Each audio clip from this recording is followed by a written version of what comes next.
السلام علیکم ناظرین، آج ہم عظیم حریت رہنما مقبول بٹ شہید کی زندگی کے حوالے سے آپ کو مکمل معلومات دیں گے۔ مقبول بٹ شہید 11 فروری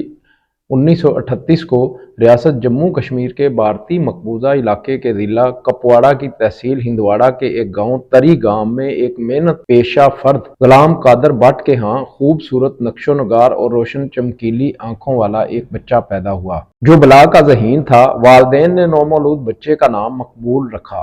تو ان کے وہم و گمان میں بھی نہ ہوا ہوگا کہ ایک دن یہ بچہ اس قدر مقبول ہوگا کہ دنیا بھر کے آزاد پسند، غیرت مند اور محب وطن لوگ اس بچے کو اپنا رول ماڈل بنانے پر فخر محسوس کریں گے۔ اسکول کی عمر میں پہنچنے پر انہیں مقامی پرائمری اسکول میں داخل کروا دیا گیا۔ اس طرح مقبول بٹ نے ابتدائی تعلیم گاؤں کے پرائمری اسکول سے حاصل کی، جبکہ سینٹ جوزف کالج بارہمولہ سے گریجویشن کی ڈگری حاصل کی۔ مقبول بٹ نے جب بی اے کا امتحان دیا تو ان دنوں کشمیریوں کے مقبول ترین لیڈر اور نیشنل کانفرنس کے سربراہ شیخ عبداللہ کی گرفتاری کے باعث وادی کشمیر شدید ہنگاموں کی لپیٹ میں تھی۔ وادی کا نظام زندگی درہم برہم تھا، چنانچہ بی اے کا امتحان پاس کرنے کے بعد مقبول بٹ شہید 1958 میں اپنے چچا عبدالعزیز بٹ کے ہمراہ جنگ بندی لائن عبور کر کے آزاد کشمیر میں داخل ہو گئے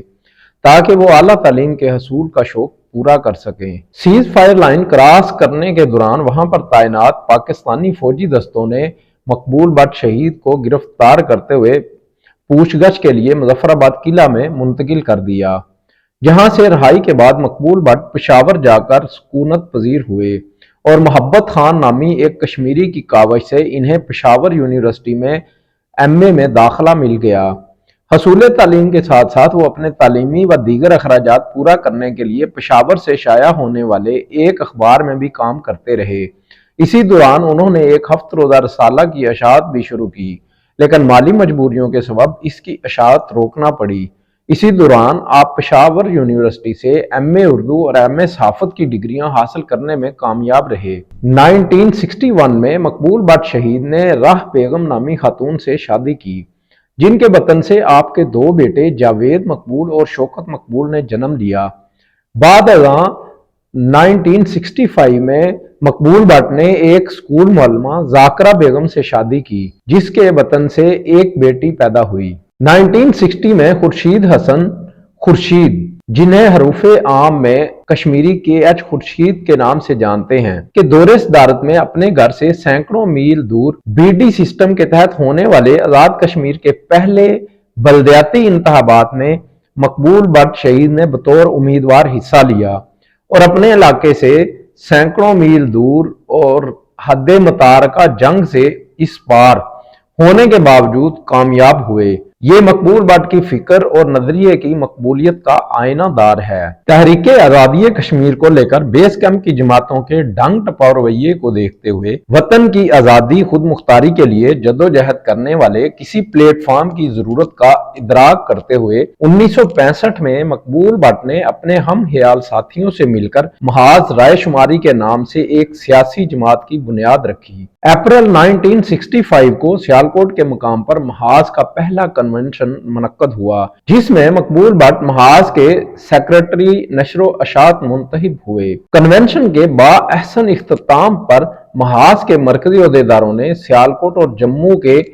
درمیان واقع سچیت گڑھ کے محاذ پر جا کر مقبوضہ کشمیر کی مٹی ہاتھ میں اٹھاتے ہوئے مادر وطن سے حلفاً وعدہ کیا کہ وہ مادر وطن کی آزادی و خود مختاری کے لیے جان کی قربانی دینے سے بھی دریغ نہیں کریں گے۔ اگست 1965 کو مقبول بٹ نے اپنے ایک تحریکی دوست ایمان اللہ خان، جن کا تعلق گلگت بلتستان کے علاقے استور سے تھا، سے مل کر 13 محاذ رائے شماری کے ایک خفیہ عسکری ونگ NLF کی بنیاد رکھی۔ NLF کے قیام کا بنیادی مقصد یہ تھا کہ کشمیری نوجوانوں کو عسکری گوریلا تربیت دے کر جموں و کشمیر کی آزادی کی خاطر قابض بھارتی افواج کے خلاف لڑنے کے لیے تیار کیا جائے۔ مقبول بٹ نے NLF کے پلیٹ فارم سے کشمیر کی آزادی کے لیے مسلح جدوجہد کے نظریے اور راستے کا تعین کیا، کیونکہ وہ اس آفاقی حقیقت سے پوری طرح آشنا تھے کہ آزادی تشتری میں سجا کر پیش نہیں کی جاتی بلکہ اس کے لیے غاصب قوتوں سے لڑنا پڑتا ہے۔ ان کا ماننا تھا کہ آزادی نعروں اور تقریروں سے نہیں ملنی، لہذا جب تک کشمیری ہتھیار اٹھا کر خون کے آخری قطرے اور آخری گولی تک قابض افواج کے خلاف نہیں لڑیں گے،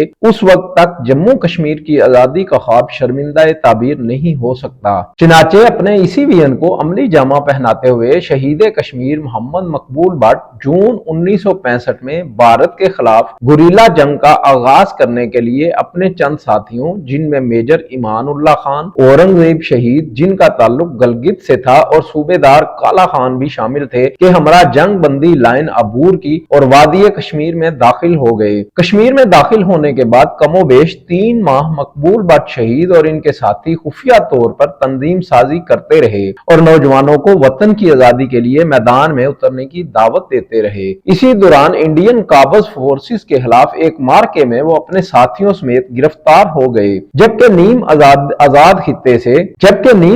خطے سے ان کے ہمراہ جانے والے گلگتی ساتھی محترم اورنگزیب اس مارکے میں شہید ہو گئے۔ گرفتاری کے بعد مقبول بٹ کو اور ان کے ساتھیوں پر بغاوت پھیلانے کے جرم میں مقدمات قائم کرتے ہوئے سینٹرل جیل سری نگر میں پابند سلاسل کر دیا گیا اور پراسیکیوشن کے مختلف مراحل سے گزرتے ہوئے مقدمہ ہائی کورٹ تک پہنچنے پر کشمیر ہائی کورٹ کے ایک ہندو جج نے قومی آزادی کی جدوجہد کرنے والے عظیم کشمیری رہنما کو باغی اور غدار قرار دیتے ہوئے سزائے موت سنا دی۔ اس موقع پر مقبول بٹ نے سزائے موت سنانے والے جج کو عدالت کے کٹہرے سے مخاطب کرتے ہوئے فرمایا، جج صاحب، ابھی وہ رسی تیار نہیں ہوئی جو مقبول بٹ کے لیے پھانسی کا پھندا بن سکے۔ مقبول بٹ شہید سری نگر سینٹرل جیل میں سزائے موت کا فیصلہ سننے سے بہت پہلے ہی جیل سے فرار کے منصوبے پر غور و فکر کر رہے تھے، لیکن سزائے موت سننے کے بعد انہوں نے فرار کے منصوبے کو حتمی شکل دینے کا فیصلہ کر لیا۔ چنانچہ انہوں نے 9 دسمبر 1968 میں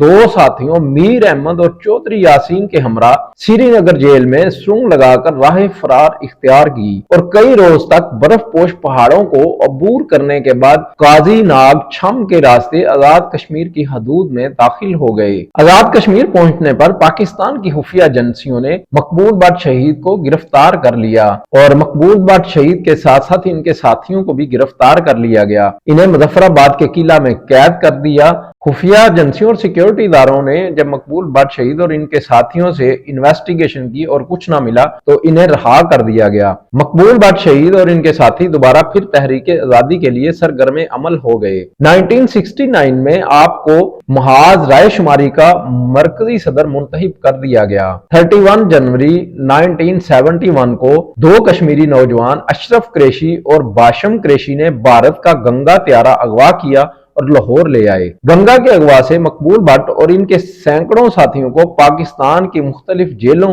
اور عقوبت خانوں میں جبر و تشدد کا نشانہ بنایا گیا، لیکن ان حریت پسندوں کے حوصلے پست نہ ہوئے۔ مئی 1973 میں گنگا ہائی جیکنگ کیس میں رہائی کے بعد مقبول بٹ پھر تحریک آزادی کے لیے سرگرم عمل ہو گئے۔ مقبول بٹ شہید نے 1975 میں آزاد کشمیر قانون ساز اسمبلی کے لیے ایبٹ آباد اور مری کے حلقوں سے 2 نشستوں پر انتخاب لڑا۔ اگرچہ آپ الیکشن میں کامیابی حاصل نہ کر سکے، لیکن الیکشن مہم وطن کی قومی آزادی کا پیغام گھر گھر پہنچانے میں بہت مددگار ثابت ہوئی۔ ناظرین، 1976 میں مقبول بٹ اپنے 2 نوجوان ساتھیوں ریاض بٹ اور حمید ڈار کے ہمراہ ایک بار پھر جنگ بندی لائن توڑتے ہوئے وادی کشمیر میں داخل ہو گئے،